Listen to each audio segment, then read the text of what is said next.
bahwa kita memiliki tugas untuk mentarbiyah.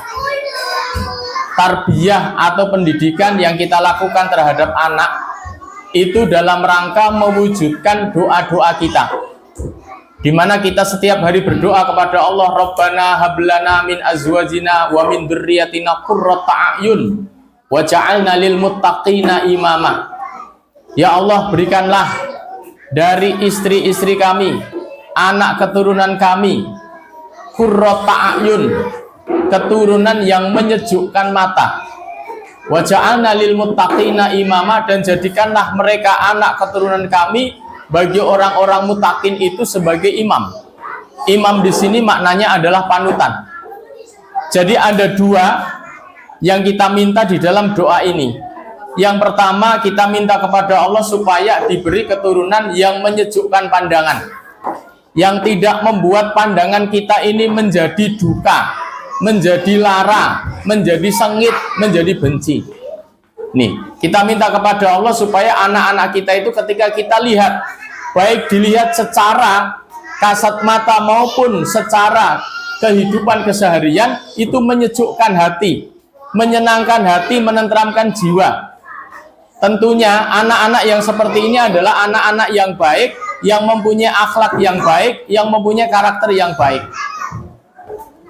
Kalau anak kita ini tidak punya akhlak yang baik, karakter yang baik, apa yang terjadi? Membuat pandangan kita tidak sejuk, membuat hati kita itu senantiasa berduka, setidaknya was-was. Ini, maka ini yang kita minta yang pertama. Yang kedua, kita minta kepada Allah supaya anak-anak kita itu menjadi imaman, imaman lil muttaqin. Imam di situ bukan pemimpin. Imam di situ maknanya adalah panutan, teladan. Jadi kita berharap mudah-mudahan anak-anak kita ke depan menjadi teladan-teladan orang-orang yang bertakwa. Kalau teladannya orang yang bertakwa, maka dia adalah orang yang lebih takwa. Nah, ini yang kita minta. Dan untuk mewujudkan itu, kita harus berusaha. Berusaha sekeras mungkin, semaksimal mungkin, bil juhdi, dengan keseriusan yang amat.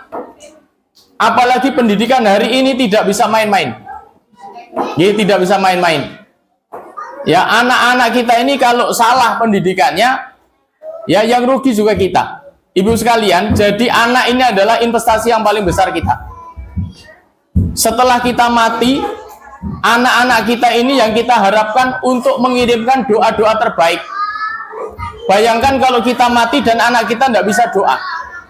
Anak kita bukan orang soleh, dia tidak dekat dengan Allah Subhanahu wa Ta'ala, tidak bisa mendoakan orang tuanya, rugi kita. Dari muda kita bekerja keras, banting tulang mencari nafkah untuk apa? Sekolah anak-anak kita, dengan harapan anak-anak kita menjadi baik. Tapi apa kenyataannya? Ketika anak kita tidak jadi baik, tidak jadi orang soleh, kita mati tidak dapat apa-apa, benar-benar rugi.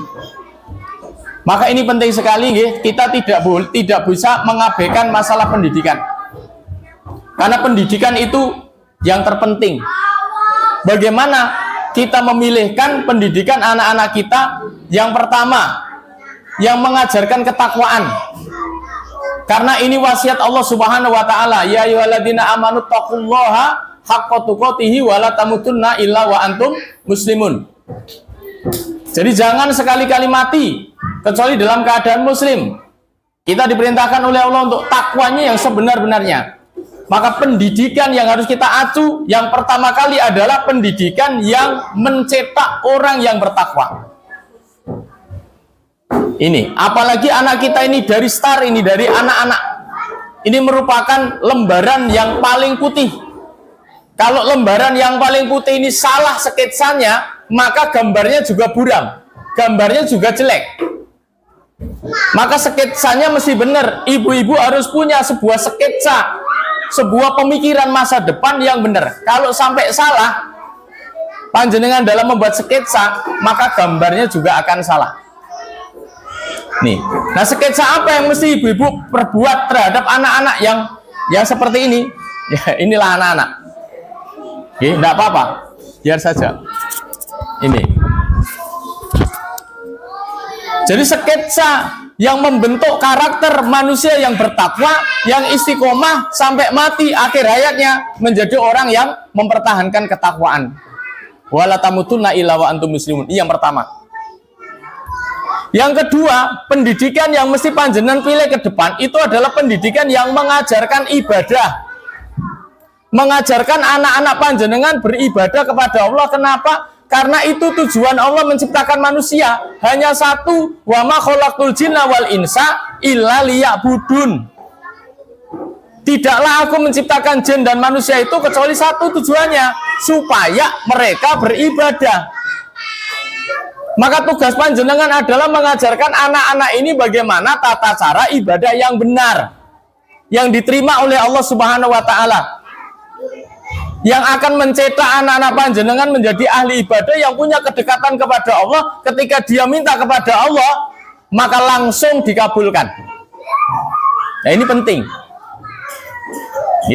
Jadi bagaimana pendidikan yang mengajarkan ibadah? Karena ibadah itulah tujuan penciptaan jin dan manusia. Kemudian yang ketiga, pendidikan yang harus panjenengan cari adalah pendidikan yang mengajarkan akhlakul karimah. Karena Rasulullah Shallallahu Alaihi Wasallam diutus salah satunya adalah untuk menyempurnakan akhlak manusia. Inni bu'istu liutammima makarimal akhlak. Aku diutus untuk menyempurnakan akhlak manusia. Nah inilah dasar pendidikan yang mesti kita usahakan ada untuk anak-anak kita.